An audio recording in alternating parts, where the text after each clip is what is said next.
39º dia, o penúltimo dia, foram 40 dias, amanhã será 40 dias que nós estamos caminhando nesse propósito tão lindo. Hoje o tema é equilibrando a sua vida. Depois de tudo que nós temos aprendido, orado durante esses 40 dias, é importantíssimo que você possa ter o equilíbrio na vida. Efésios capítulo 5, versículo 15 diz: portanto, vivam com o devido senso de responsabilidade, não como o homem que não conhece o significado da vida, mas como aqueles que o conhecem. 2 Pedro 3,17 também vai nos dizer o seguinte: não permitam que os erros dos ímpios levem vocês pelo caminho errado e façam vocês perderem o equilíbrio. Bem-aventurados são os homens equilibrados, homens e mulheres equilibrados, pois subsistirão mais do que todos. As Olimpíadas, existe uma competição chamada decátlo, pentatlo, que são competições que abrangem várias modalidades.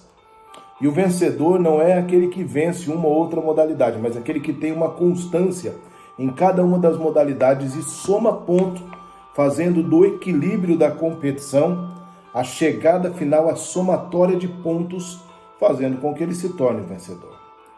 Na nossa vida, nós precisamos pensar, no mínimo, em 5 propósitos dados a Deus por nós, dentro dos propósitos que nós trabalhamos durante esses dias, todos que estivemos orando e caminhando juntos.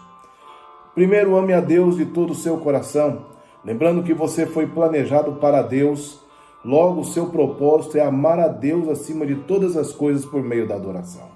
Segundo, ame ao próximo como a ti mesmo. Você foi formado para servir, então o seu propósito é demonstrar amor pelas outras pessoas por meio do seu ministério. Terceiro, vão e façam discípulos. Você foi feito para uma missão, então o propósito é compartilhar a mensagem de Deus por meio da evangelização. Quarto, batize-os em o nome do Pai, do Filho e do Espírito Santo. Você foi formado para fazer parte da família de Deus, então o seu propósito é se identificar com sua igreja por meio da comunhão. E quinto, ensine-os a guardar todas essas coisas. Você foi criado para se tornar semelhante a Cristo, então o seu propósito é amadurecer por meio do discipulado. Um compromisso sério com a grande comissão e com o grande mandamento farão de nós grandes cristãos. Chegando nesse final, talvez esse desafio desses 5 propósitos seja algo que para nossa mente finita é inalcançável. Mas a palavra de Deus também nos dá argumentos para podermos avançar. Como nós podemos conquistar e viver esses 5 propósitos, então? Primeiro, converse sobre o assunto com um companheiro espiritual ou com um grupo de oração e com um grupo de pessoas. Compartilhe.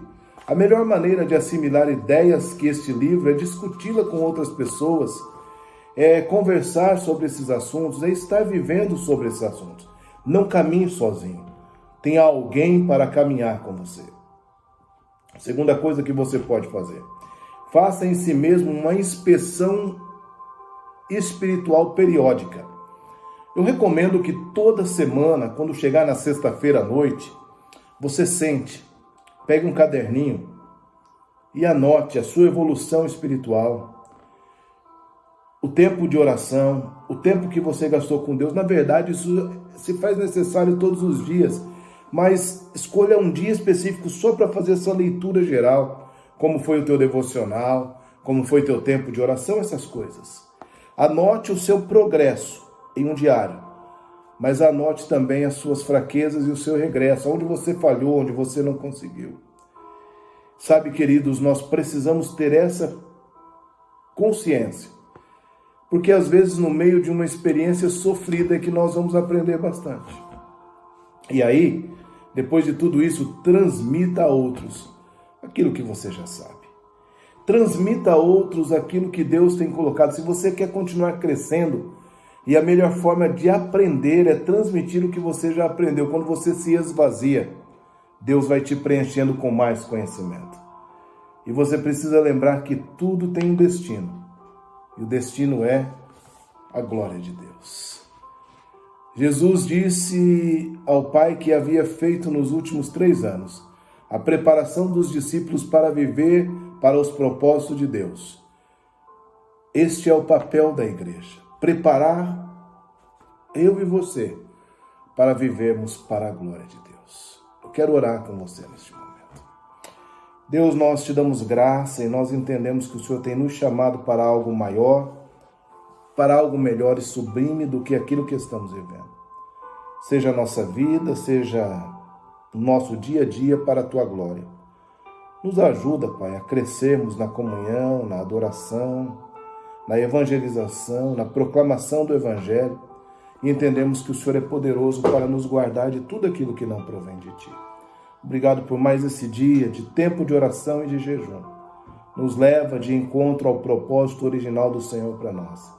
E que nós possamos ser instrumentos da verdade. Oramos no Teu nome, Pai. Um tema para refletirmos hoje é: bem-aventurados sejam os equilibrados. Versículo para nós memorizarmos. Portanto, vivam com o devido senso de responsabilidade, não como homens que não conhecem o significado da vida, mas como aqueles que o conhecem. Efésios 5,15. Uma pergunta para a nossa meditação, melhor dizendo. Quais das 4 atividades eu vou iniciar para permanecer no caminho e equilibrar os 5 propósitos da minha vida? Eu vou começar a transmitir aos outros o que eu sei, vou começar a anotar o meu progresso ou regresso em um diário, vou fazer uma inspeção espiritual periódica na minha vida, ou vou começar a conversar sobre o assunto com um companheiro espiritual. Pense nisso, coloque em prática. Amanhã nós chegamos para o último dia. Deus te abençoe.